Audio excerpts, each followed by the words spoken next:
So last week, Sam Rivers, the bassist of Limp Bizkit, passed away, and I also turned 37 on Wednesday, October 22nd. And for the past 9 days, I've had their music on repeat, like constantly. And my initial thought, my first thought was genuinely, uh, is this normal or am I having a birthday crisis? And I was thinking about it, and then it hit me that I was actually just visiting a part of myself that I really had to fight hard to protect uh, back then when I was a teenager. So I think it's time for me to introduce myself. And hi, I'm Zahra Serhinova, and I am a data scientist here in Moscow, Russia, working at a video streaming platform. And this is my YouTube channel, which which honestly I wasn't planning to launch this way. I initially wanted to film a vlog about my career, etc., because I had various multiple career pivots, and I think that I will cover this subject, but not in the first vlog, maybe just a little bit later along the way. So I wasn't planning to I wasn't planning to dedicate my first vlog here on this channel to Limp Bizkit and Sam Rivers, but my reaction, my reaction to this news, the news of Sam Rivers passing, uh, was was just like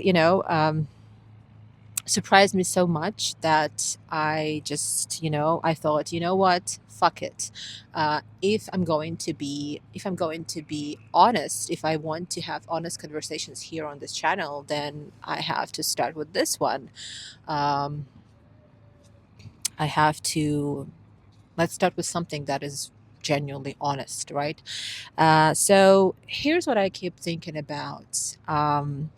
How do the things that we really loved as kids, like the music that we listened to in our headphones when we were kids, like the books that we read under covers, and I don't know, the weird hobbies that actually made us us.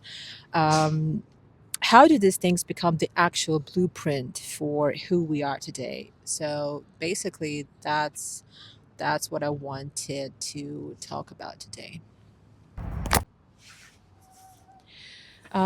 To understand why a 37-year-old woman is having feelings about the new metal bassist, you need to meet the 12-year-old girl I was in Ashgabat, Turkmenistan in the year 2000. Um, Life there was different, different from what I have right now here in Moscow, Russia. Because there, I can honestly like confess that I was the outsider, the freak. Honestly, um, I grew up in a Muslim family with very specific beliefs and ideas about what girls should be.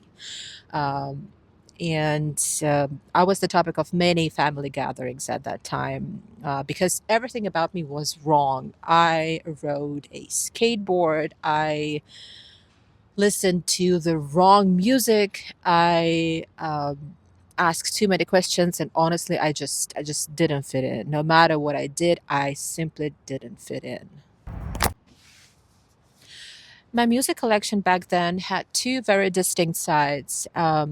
On one side, we have Britney Spears, Backstreet Boys, Christina Aguilera, all the stuff everyone else was listening to at that time.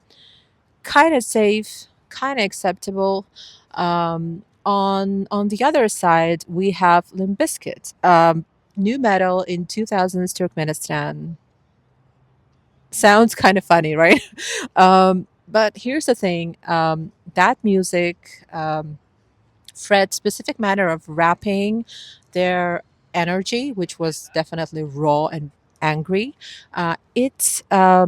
It connected with something in me that nothing else could touch. Um, that music, that specific energy, gave a voice to this frustration I had no other way to express. It was a survival. And it was the first tool I had to protect my authentic self, to protect the person I knew I was, even when everyone around me was telling me I was wrong. That need to protect something inside yourself, I think a lot of us have that. For years, I confused protection with aggression because they felt like the same thing to me, and it became my emotional armor. The fierce independence that didn't fit my family's values at all. And Limp Bizkit was like the perfect soundtrack for the armor. It was the right fuel for the fight to stay myself. Um, every major decision I made was about protecting that inner person inside me. Moving countries, choosing my career, even ending my marriage after 3 years. That was me choosing my authentic self over trying to fit into a role that maybe looked good on paper but felt completely wrong to me. So it was just another act of self-preservation. And then around 32, something in me shifted and the aggression started to fade out a little bit. Um, not all at once, but gradually. Like I didn't need to be ready for battle anymore. Like to be ready for battle every day. It wasn't required from me anymore. And that made me wonder what happens when you don't need the armor anymore. What do you do with the music that was your so to say, war cry, you know? So, what do you do with that after you're no longer fighting to protect yourself? So I guess I figured it out this week. I don't need the armor anymore because I've actually built a life here in Moscow where it's actually safe to be myself, at least for me. Uh, I'm not fighting to exist. I'm just existing, living, being the person I always was, but without the constant need to defend myself. And here's what really gets me when you put it into numbers, it actually becomes incredibly clear. Um, I lived for 12 years on this planet without Limp Bizkit. And that was from the day I was born to the day I turned 12, I guess. And that was my childhood. I was just learning the rules of the world I was born into. But when it comes to the next 25 years, two-thirds of my entire life, actually, uh, when you think about it, their music has always been there for me. It's played through my headphones as I went from a little girl to teenager, then from teenager to young woman, and now into whatever phase of adulthood, into like whatever this phase of adulthood is called, you know. And this music has seen more of my life than most people have. It's been the one consistent thread through multiple countries, different careers, a marriage, a divorce, reinventions, victories, and complete disasters. It's the soundtrack to the person I became after I left that initial world behind. So basically, now I listen to Limp Bizkit with gratitude. I listen to them differently. I'm not the soldier in the battle anymore. I'm the person who won, and I think it's worth mentioning once again that I'm the person who won. Um, this music is just. my tribute to that 12-year-old girl on a skateboard in Ashgabat, Turkmenistan, who knew exactly who she was, even when no one else could see it. Um, and I think that's why, like, when I heard about Sam Rivers last week, that's why I think it hit me so hard. It Because I really cried for the whole day. I cried on Saturday in Moscow time, Saturday, Sunday. I just cried. I couldn't stop crying, and I felt this deep, overwhelming gratitude for the soundtrack that helped me build this life that I live right now. Just pure gratitude for for the way they helped me. So I want to finish this vlog with saying the following: the things we love when we're young, when we are kids, are tools. They are the soundtracks to our survival, and eventually, if we're lucky enough, the soundtracks to our freedom.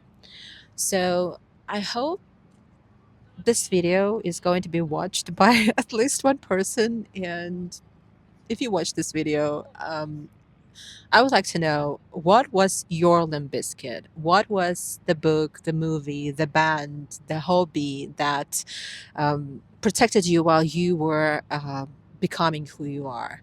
Um, I would really like to hear those stories. Just feel free to share them in the comments. And this is the kind of conversation I want to have here on this channel. I know it's a little bit honest, a little bit emotional, and maybe not the kind of conversation you expect from a data scientist's YouTube channel. But hey, uh, there are plenty of data scientists on YouTube, and I know I'm pretty sure they'll be fine just without me and without my data scientist content. So now I would really like to thank you for being here for my very first video on this channel. And you know, even though I just spent like the past 10-15 minutes just rumbling and talking about new metal and my feelings, which is not what I actually planned for my first vlog. But hey, it's Scorpio season, right? It's Scorpio season, so we we either go deep or we don't go at all. So I'll see you in the next one. Peace out.